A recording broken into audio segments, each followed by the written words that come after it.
जिंदगी की तन्हाई लिखूं या अपनों की रुसवाई लिखूं, बढ़ती हुई महंगाई लिखूं या घटती हुई कमाई लिखूं। नमस्कार मित्रों, मैं दीपक कुमार आप सभी का आपके अपने यूट्यूब परिवार में स्वागत करता हूं। दोस्तों, आज के इस वीडियो में हम मुद्रास्फीति, जिसे हम इन्फ्लेशन या महंगाई कहते हैं, उसके बारे में अध्ययन करने वाले हैं। आज हम देखेंगे कि आखिर जो महंगाई बढ़ती है उसको बढ़ाने वाले कारक कौन कौन से हैं, कौन कौन से फैक्टर से अफेक्ट करते हैं, तथा रेपो रेट और रिवर्स रेपो रेट के बारे में हम हल्का सा एक ओवरव्यू देखेंगे। तो आशा करता हूं कि आप लोग लास्ट तक बने रहेंगे और वीडियो को अच्छे से एंजॉय करते हुए देखेंगे। तो आइए हम वीडियो को शुरू करते हैं। अगर हम बात करते हैं इन्फ्लेशन के बारे में, जिसे हम क्या बोलते हैं, इकोनॉमिक्स की भाषा में मुद्रास्फीति या आम घरेलू बोलचाल की भाषा में हम महंगाई बोलते हैं। तो आखिर महंगाई क्या है, किसे कहते हैं, तो हम क्या पाते हैं। जैसे हम एक एनालिसिस के तौर पर लेते हैं कि हम जो 10 ग्राम सोना है, जिसे हम लगभग एक तोले के बराबर मान सकते हैं, हालांकि एक तोला में लगभग 11 ग्राम होता है। तो जो 10 ग्राम सोना है वो 1975 यानी 1975 में हम क्या देखते हैं कि 500 रुपये का था। हम किसके बारे में अध्ययन करने वाले हैं? मुद्रास्फीति के बारे में। क्या मुद्रास्फीति किसे कहते हैं, तो उसका हम एग्जाम्पल के तौर पर देखें तो हम क्या पाते हैं कि 1975 में जो सोने का 10 ग्राम सोने का भाव कितना हम पाते हैं, 500 रुपये था। और जो 2019 में बढ़कर कितना हो गया, 33,000 रुपये। यानी सोना 10 ग्राम ही है और जो उसकी वैल्यू है वो क्या हो रही है, समय के साथ बढ़ती जा रही है। और 2022 में हम क्या पाते हैं, वर्तमान में उसके जो दाम है वो 53,950 रुपये, यानी कि लगभग 54,000 के आसपास हम देखते हैं। तो यह जो समय के साथ है, यानी जो वस्तु है आपका फिक्स है, यानी 10 ग्राम ही है, लेकिन जो समय के साथ है उसकी मुद्रा में, यानी उसको जो खरीदने की जो क्षमता है वो क्या हो रही है, उसकी बढ़ती चली जा रही है। जैसे हम 500 रुपये में 10 ग्राम खरीदते थे सोना, तो 2019 में कितना हो गया, 33,000 रुपये हो गया, और 2022 में कितना हो गया, 53,950 रुपये। तो ये जो समय के साथ है वस्तु उतनी ही रहे, लेकिन जो उसकी मुद्रा है आपकी कम हो जाए उसकी वैल्यू, उसे हम क्या बोलते हैं, मुद्रास्फीति या इन्फ्लेशन बोलते हैं। तो जैसे ये हमने एक एनालिसिस के तौर पर देखा। और इधर हम क्या पाते हैं कि अगर 1975 में 50,000 रुपये अगर आपके पास रहेगा तो आप कितने खरीद सकते थे, 1 किलोग्राम सोना खरीद सकते थे। यानी 50,000 रुपये होने पर आप 1 किलोग्राम सोना खरीद सकते थे। और जो वही 2022 के तौर पर हम देखें तो हम क्या पाते हैं कि अगर आपके पास 50,000 रुपये रहेगा तो आप 10 ग्राम भी सोना नहीं खरीद पाएंगे। यानी आपकी जो मुद्रा है उसका जो स्तर है वो क्या हो गया है, गिर गया है। यानी मुद्रा का स्तर ही गिर जाना हम क्या बोलते हैं, उसे मुद्रास्फीति या महंगाई कहते हैं। तो हम देखेंगे कि आखिर कौन से कारक हुए जो महंगाई को बढ़ाने वाले हैं। और एक हम एग्जाम्पल के तौर पर और हम देखते हैं, अगर हम दूध की बात करें, एक एग्जाम्पल और हम देखें तो हम दूध के बारे में क्या पाते हैं कि 1947 यानी जब हमारा देश आज़ाद हुआ था तो उसमें जो दूध के प्राइस थे वो कितने थे, 0.12 रुपीज़, यानी लगभग 12 पैसे रुपये पर लीटर थे। ये मैं 1 लीटर की बात कर रहा हूँ, 1 लीटर की मैं बात कर रहा हूँ। कितना थे जब हमारा देश आज़ाद हुआ था 1947 में, तो उस समय जो दूध को 1 लीटर दूध का मूल्य कितना था, 12 पैसे था। और 1975 में हम क्या पाते हैं कि वह कितने हो गए, 2.5 रुपये पर लीटर हो गया। और 2022 की अगर हम बात करें, वर्तमान समय की हम बात करें, तो हम क्या पाते हैं, वह लगभग 50 रुपये लीटर हो गया है। यानी समय के साथ इसमें भी बढ़ोतरी हुई है। तो ये हमने देखा क्या, मुद्रास्फीति। क्या हमने देखा कि जो समय है, जब समय के साथ मुद्रा का स्तर गिरना ही क्या कहलाता है, मुद्रास्फीति कहलाता है। तो ये हमने 2 एग्जाम्पल देखा, एक सोना गोल्ड का लेकर देखा और एक हमने दूध का लेकर देखा कि कैसे कैसे इसके मूल्यों में वृद्धि हुई है। वस्तु आपकी फिक्स ही रहे, 10 ग्राम रही, सोना आपका 10 ही ग्राम था और आपका जो दूध है 1 ही लीटर था, लेकिन जो समय के साथ उसकी वैल्यू क्या हो गई है, बढ़ गई है। तो इसे हम क्या बोलते हैं, मुद्रास्फीति, इकोनॉमिक्स की भाषा में हम बोलते हैं। इसका जो इंग्लिश नाम क्या बोलते हैं, इसे इन्फ्लेशन कहते हैं। तो ये हमने देखा। तो इन्फ्लेशन की अगर हम परिभाषा की अगर हम बात करें तो हम क्या पाते हैं कि वस्तुओं एवं सेवाओं, क्या पाते हैं, इसकी परिभाषा क्या है कि वस्तुओं एवं सेवाओं की कीमतों में जब बढ़ोतरी होती है तो उस परिस्थिति को क्या कहते हैं, मुद्रास्फीति कहते हैं। यानी जब वस्तु तो हम देख लिए, सोना और दूध वगैरह के एग्जाम्पल हम लोग देख ही लिए। अब हम बात करते हैं सेवा के बारे में। जो सेवा हमारा है वो हमारा क्या है, अगर एग्जाम्पल के तौर पर हम देखें, अगर हम शिक्षा का एग्जाम्पल लेते हैं, एजुकेशन की अगर हम बात करें, तो हम क्या पाते हैं कि जो प्राचीन समय में जो फीस वगैरह थी वो क्या थे, बहुत ही कम लगते थे। लेकिन जो वर्तमान के अगर हम फीस की बात करें तो कहते हैं बहुत ही हाई फीस अब चार्ज करते हैं बहुत लोग। तो हम क्या पाते हैं, जो हमारी जो शिक्षा वगैरह है वो हमें किस श्रेणी के अंतर्गत आती है, सर्विस के अंतर्गत आती है। और नौकरी अगर हम बात करें, अगर सरकारी नौकरी की अगर हम बात करते हैं तो वो भी क्या है, एक सर्विस की श्रेणी में आती है। प्राचीन समय में जो हमारे पिताजी वगैरह के समय में हम क्या पाते हैं कि उसमें जो नौकरी थी उसका जो गवर्नमेंट थी वो बहुत ही कम पैसे देती थी। लेकिन वर्तमान में हम देखते हैं कि 50,000 60,000 रुपये पर मंथ इनकम उनका हो गया है। तो किसकी श्रेणी के अंतर्गत आती है, वो नौकरी है। तो हम क्या पाते हैं कि वस्तुओं एवं सेवाओं की कीमतों में जब बढ़ोतरी होती है तो उस परिस्थिति को हम क्या बोलते हैं, मुद्रास्फीति कहते हैं। यानी यही क्या है, महंगाई है। तो ये हमने क्या देखा, इन्फ्लेशन के बारे में। अभी हम देखेंगे कि आखिर यह कैसे इंक्रीज हुआ, कौन कौन से इसके फैक्टर हैं। आप लास्ट तक बने रहिएगा, आपको बहुत कुछ सीखने को मिलेगा। अब हम बात करते हैं तो हमने इन्फ्लेशन देख लिया। इसका अपोजिट होता है, वो क्या होता है, डिफ्लेशन होता है। डिफ्लेशन जिसे हम क्या बोलते हैं, एक मुद्रास्फीति हो गया है और एक हमारे क्या है, डिफ्लेशन है। इसमें हम क्या पाते हैं, बस जस्ट इसका अपोजिट हो जाएगा। यानी क्या हो, जब वस्तुओं एवं सेवा में क्या हो, जब कमी हो तो उसे हम क्या बोलेंगे, डिफ्लेशन बोलेंगे। तो ये हमने एक इन्फ्लेशन देखा, एक डिफ्लेशन देखा। हालांकि हमने स्टडीज में किसका करना है, इन्फ्लेशन का ही करना है। तो आइए अब हम देखते हैं, उसके आगे हम अध्ययन करते हैं। यानी एक निचोड़ रूप में देखें, कंक्लूजन रूप में हम क्या पाते हैं, अर्थात प्राइस लेवल में सतत होने वाली वृद्धि ही क्या कहलाती है, इन्फ्लेशन कहलाती है। यानी जो प्राइस लेवल यानी जो मूल्य स्तर है उसमें होने वाली वृद्धि को हम क्या बोलते हैं, उसे ही हम इन्फ्लेशन, मुद्रास्फीति या महंगाई बोलते हैं। तो अब हम देखते हैं इसका जो फैक्टर है कि उसके कारक, यानी इसको बढ़ने जो मुद्रास्फीति हो रही है, जो महंगाई बढ़ रही है, उसके कौन कौन से कारण हैं। तो हम क्या पाते हैं कि मांग जनित मुद्रास्फीति, यानी उसको इंग्लिश में क्या बोलते हैं, डिमांड पुल इन्फ्लेशन, यानी मांग बढ़ना। जैसे हम एग्जाम्पल के तौर पर देखें, जो वर्तमान में है, नींबू आप लोग देख ही रहे होंगे कि उसकी जो डिमांड है वो बहुत ही बढ़ गई थी। तो उसमें क्या हो गया था, उसमें जो हाई लेवल के उछाल आ गया था। हालांकि इकोनॉमिक्स की भाषा में किसी एक वस्तु में होने वाली वृद्धि से हम ऐसा अंदाजा नहीं कह सकते कि जो है वो हमारा महंगाई हुई है। यानी किसी एक चीज़ के प्राइस में किसी एक चीज़ का प्राइस इंक्रीज करना या डिक्रीज करना, उसे हम महंगाई की श्रेणी में नहीं रख सकते। कि पूरा ओवरऑल अगर हर चीज़ में वृद्धि हो रही है तो उसे हम इन्फ्लेशन कहते हैं। तो ये हमने एग्जाम्पल के तौर पर हालांकि देखा कि हमने नींबू का एग्जाम्पल लिया, लेकिन मांग जनित की अगर हम बात करें तो हम क्या नीचे देखते हैं, तो हम क्या पाते हैं कि more money chasing fewer goods, यानी जब किसी के पास ज़्यादा पैसे हो जाते हैं और जो वस्तु है वो कम हो जाती है, यानी मांग बढ़ा, यानी हम क्या पाते हैं कि मांग जब ज़्यादा हो जाएगी और जो सप्लाई है वो क्या हो जाएगी, कम हो जाएगी। यानी देखते क्या हम पाते हैं कि अगर लिमिटेड सप्लाई आपके पास है, क्या है, आपके पास जो सप्लाई है वो क्या है, लिमिटेड है, और जो खरीदने वाले हैं वो क्या है, ज़्यादा है।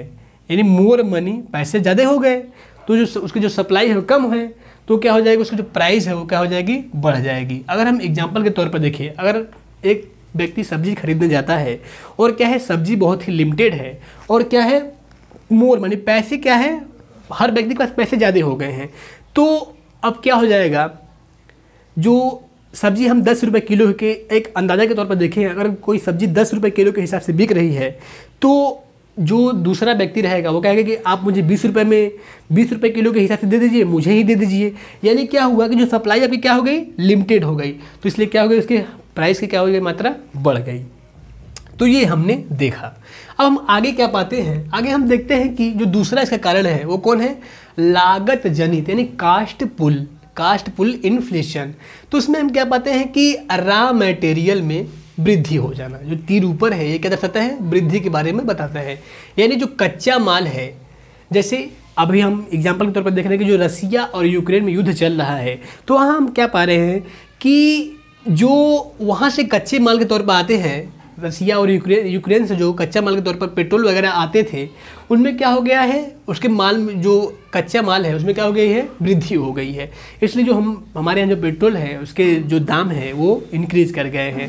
जैसे 120 रुपये के आसपास इसमें साथ पेट्रोल मिल रहा है। तो ये हमने देखा कि जो कच्चे माल में अगर वृद्धि हो जाएगी तो क्या हो जाएगा, वो महंगाई, आपका जो इन्फ्लेशन है वो क्या हो जाएगा, इंक्रीज कर जाएगा। और हम क्या पाते हैं इसमें, जो लेबर कास्ट बढ़ जाना, जैसे कोई फैक्ट्री है और उसमें क्या हुआ कि कोई व्यक्ति जो 250 रुपये पर डे के हिसाब से कार्य कर रहा था और अगले दिन क्या वो विद्रोह कर दे कि नहीं मैं 250 रुपये के हिसाब से कार्य नहीं करूंगा, अब मुझे 300 रुपये या 350 रुपये मुझे अब चाहिए। यानी लेबर कास्ट का बढ़ जाना भी क्या करेगा, इसका वो फैक्टर है, इन्फ्लेशन महंगाई बढ़ने का फैक्टर है। और हम तीसरा क्या पाते हैं, रियल एस्टेट, यानी जो निर्माण करने वाली कंपनियां हैं वो खुद के मुनाफे के लिए अपने जो वस्तुएं हैं, अपने जो माल में वृद्धि करती हैं, वो क्या कहलाती है, इसके अंतर्गत आती है। तो हमने क्या क्या देखा, हमने पहला उसका क्या देखा था कि डिमांड एंड सप्लाई के आधार पर हमने देखा था, यानी डिमांड ज़्यादा हो गई थी और सप्लाई कम थी तो उसका क्या हो जाएगा था, जो इन्फ्लेशन था, महंगाई बढ़ गई थी। और हमने दूसरा क्या देखा कि कच्चे माल में वृद्धि हो जाना, और उसके बाद क्या देखा हमने कि लेबर कास्ट बढ़ जाना। और हमने क्या देखा, रियल एस्टेट, यानी जो कंपनियां वगैरह हैं वो खुद के प्राइस में, खुद के मुनाफे के लिए जो अपना दाम बढ़ाती हैं वो क्या कहलाती है, वही कॉस्ट पुल इन्फ्लेशन कहलाती है। तो ये हमने दो देख लिया। अब हम तीसरे की बात करते हैं। तीसरा क्या कहलाता है कि जो है कि मुद्रा की अधिक छपाई और प्रवाह, यानी excess printing and flow of money. यानी एक एग्जाम्पल में तौर पर हम देखें तो हम क्या पाते हैं कि जो दो देश ऐसे हुए हैं जो ऐसा कारनामा किए हैं, वो कौन है, एक वेनेजुएला है और एक जिम्बाब्वे है। तो इन्होंने क्या किया था, वेनेजुएला ने अपने देश की अर्थव्यवस्था बढ़ाने के लिए उसने क्या किया कि बहुत सारे मुद्रा की छपाई कर दी। और उसने तो इतने बड़े कारनामे किए कि 1 मिलियन यानी लगभग 10 रुपये के भी नोट उसने छापना स्टार्ट कर दिए थे। तो इससे क्या हुआ था कि हर व्यक्ति के पास पैसे बहुत ज़्यादा हो गए थे, इसलिए वहाँ पे क्या हो गया था, महंगाई बहुत ज़्यादा, हद से ज़्यादा महंगाई वहाँ पे बढ़ गई थी। और जिम्बाब्वे भी ऐसे ही कुछ कारनामा किया था। तो वहाँ पे क्या हुआ था, महंगाई इतनी बढ़ गई थी कि वहाँ की अर्थव्यवस्था एकदम नष्ट हो गई थी। तो यहाँ पे हम कह पाते हैं कि जो एक्सेस प्रिंटिंग है, यानी मुद्रा की जो छपाई है वो क्या होनी चाहिए, एक सीमित स्तर पर होना चाहिए। और जो एक्सेस, जो ये वेनेजुएला है उसने जो बहुत ज़्यादा मुद्रा छपाई किया था, 1 मिलियन 10 लाख रुपए के नोट जो छापे थे, अगर हम इसके प्राइस की बात करें तो इसका जो 1 मिलियन का जो नोट था वो कितना था, लगभग $1 के बराबर था। वो हम क्या पाते हैं, यानी लगभग जो वर्तमान में है $1 कितने हैं, 75 रुपये, यानी 10 लाख रुपया 75 रुपये के बराबर हो गया था। इतनी बुरी स्थिति हो गई थी, किसकी, वेनेजुएला की हो गई थी। तो ये हमने तीसरा ऐसे कारक हम देख लिया। अब हम आगे देखते हैं कि इन्फ्लेशन कंट्रोल, यानी कि महंगाई को कैसे कंट्रोल किया जा सकता है। जो महंगाई बढ़ रही है उसको हम कैसे कंट्रोल कर पाते हैं। तो हम क्या पाते हैं यहाँ पे कि टू इंक्रीज प्रोडक्शन और सप्लाई, यानी प्रोडक्शन मीन्स उत्पादन, उत्पादन को बढ़ाकर, जैसे दाल, अरहर का दाल वगैरह है। अगर हम एक एग्जाम्पल के तौर पर देखें, जो दाल है मोटी मोटा तौर पर हम ले रहे हैं कि इससे मान लीजिए 100 रुपये किलो के आसपास उसका प्राइस है। तो यानी अगर क्या हुआ कि इसकी प्रोडक्शन जो रेट है, जो उत्पादन दर है, अगर वो गिर जाए तो क्या हो जाएगा, इसके दाम में इंक्रीज हो जाएगी, इसका प्राइस हाइक हो जाएगा। तो अगर दाल की जो उत्पादन दर है, अगर किसान लोग दाल की खेती ज़्यादा करने लगे तो क्या हो जाएगा, उसकी उत्पादन बढ़ जाएगी और जो उससे क्या हो जाएगा, डिमांड एंड सप्लाई क्या हो जाएगा, लगभग बराबर हो जाएगा। तो उससे क्या हो जाएगी, इन्फ्लेशन कंट्रोल हो जाएगी। तो ये हमने पहला एग्जाम्पल देखा। और हम दूसरा क्या पाएंगे, दूसरा हम देखते हैं कि टू डिक्रीज प्रोडक्शन कास्ट, यानी डिक्रीज में कमी करके, इसमें प्रोडक्शन कास्ट में, यानी जो उत्पादन मूल्य है उसमें क्या करके कुछ कमी करके भी महंगाई को कंट्रोल किया जा सकता है। जैसे भारत सरकार ने भी जैसे अपना एक 2003 में किया था कि जो टैक्सेस थी, जैसे जो कई टैक्सेस पहले लगते थे, वर्तमान में अब जीएसटी हो गया है, तो टैक्सेस में उसने क्या किया था, कमी कर दिया था। यानी जो प्रोडक्शन कास्ट है उसमें कमी करने के लिए क्या किया, भारत सरकार ने अपने जो टैक्सेस में कमी किया था वो हम क्या पाते हैं, किसने कब हुआ था, 2003 में ऐसा किया था। उसमें क्या हुआ था, पेट्रोल और इस्पात यानी स्टील के दामों में वृद्धि हो गई थी।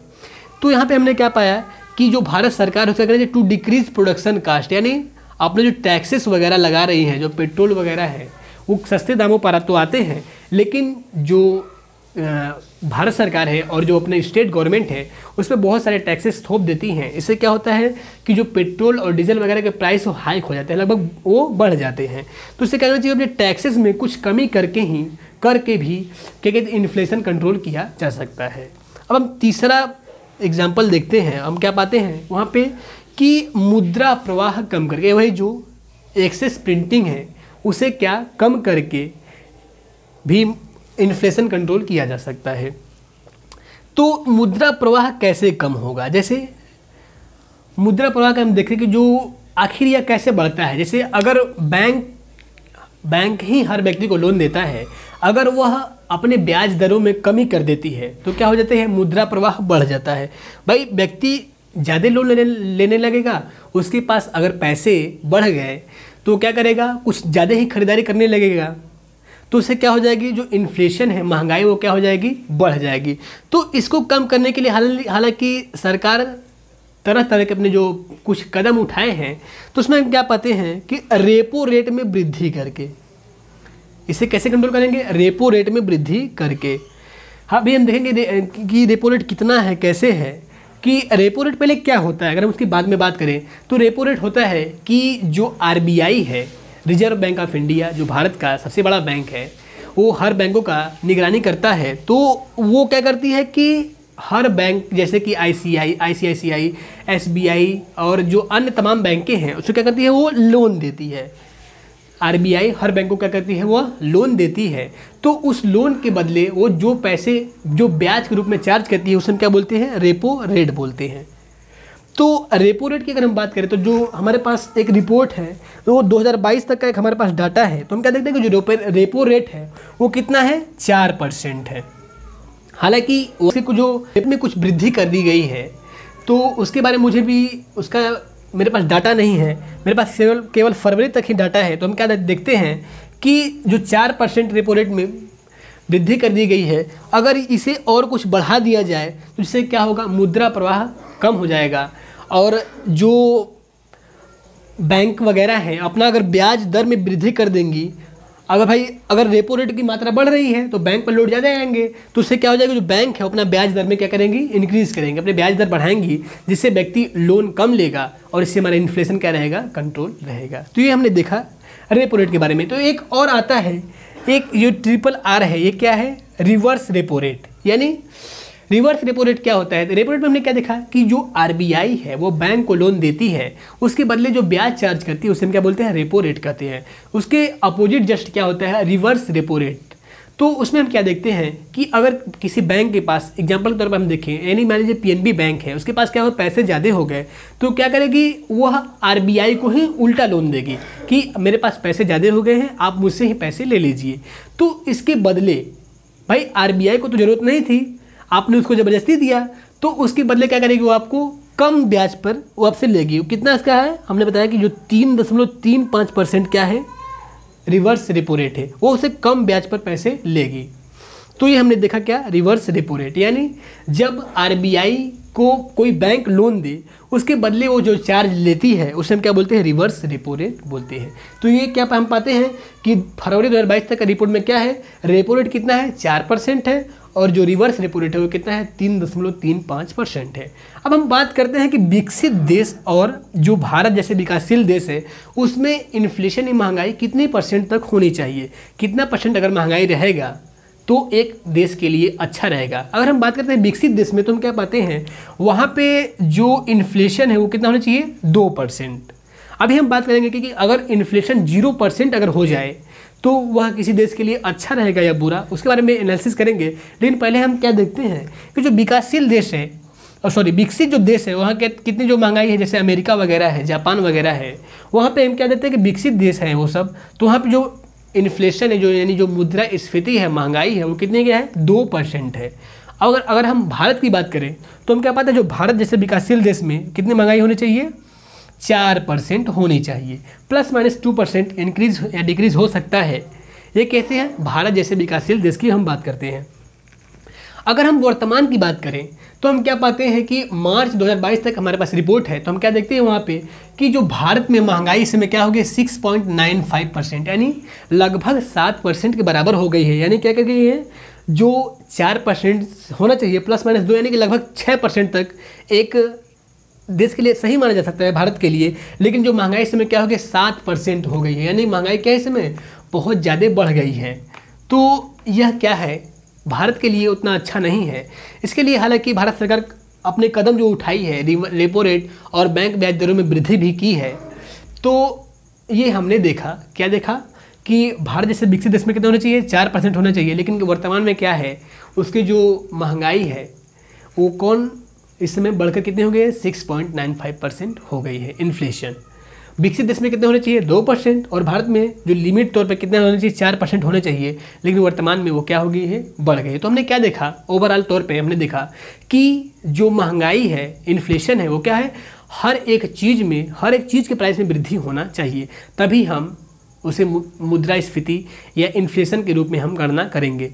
और हमने एक नींबू का एग्जांपल लिया कि नींबू के जो दाम में वृद्धि हुई है, हालांकि यह एक ही चीज़ के दाम में वृद्धि हुई है, तो इसे हम इन्फ्लेशन के रूप में हम नहीं देख सकते हैं। अब हम बात करते हैं कि अगर मान लीजिए किसी देश में 0% इन्फ्लेशन हो तो क्या होगा, यानी अगर 0% इन्फ्लेशन हो जाए तो किसी देश की अर्थव्यवस्था के लिए क्या वो उचित होगा, यह बिल्कुल गलत है। यानी किसी देश के विकास करने के लिए अगर महंगाई एकदम 0 हो जाए तो उस देश की जो अर्थव्यवस्था है या उस देश में जो बिजनेस व्यापार वगैरह चल रहे हैं वो क्या हो जाएंगे, ठप हो जाएंगे, और वहाँ पे जो अनएम्प्लॉयमेंट या बेरोजगारी है वो क्या हो जाएगी, बढ़ जाएगी। यानी किसी देश की अर्थव्यवस्था को सुचारू रूप से चलने के लिए वहाँ पे क्या होना चाहिए कि जो इन्फ्लेशन है कुछ न कुछ होना जरूर चाहिए। जैसे हमने देखा कि जो विकसित देश है वहाँ पे 2% होना चाहिए, और भारत जैसे देश में 4% या ±2 यानी कि लगभग 6% तक होना चाहिए, लेकिन वर्तमान में भारत में जो इन्फ्लेशन है वो क्या हो गई है, बढ़ गई है। तो ये हमने देखा, यानी 0% इन्फ्लेशन नहीं होना चाहिए। हालांकि इसका एक अपवाद भी हम देखते हैं कि ब्रिटेन की अगर हम बात करें तो ब्रिटेन में क्या हुआ था कि 1870 से 80 के दशक में हम क्या पाते हैं कि वहाँ पे इन्फ्लेशन के होना चाहिए, लेकिन वहाँ पे डिफ्लेशन हो गया था, यानी मुद्रास्फीति न होकर के वहाँ की जो महंगाई है वहाँ पे क्या हो गई थी, कम हो गई थी। तो फिर भी उसका जो देश है क्या हुआ था, बढ़ रहा था। तो हम क्या पाते हैं कि आखिर उसके बढ़ने के पीछे रीज़न क्या था कि वहाँ पे तरह तरह के शोध हो रहे थे और वहाँ पे नए नए कारखाने बनाए जा रहे थे। तो ये हमने आज इन्फ्लेशन के बारे में देखा। आशा करता हूँ कि आपको वीडियो पसंद आया होगा। तो हम आपसे मिलेंगे नेक्स्ट वीडियो में, तब तक के लिए धन्यवाद।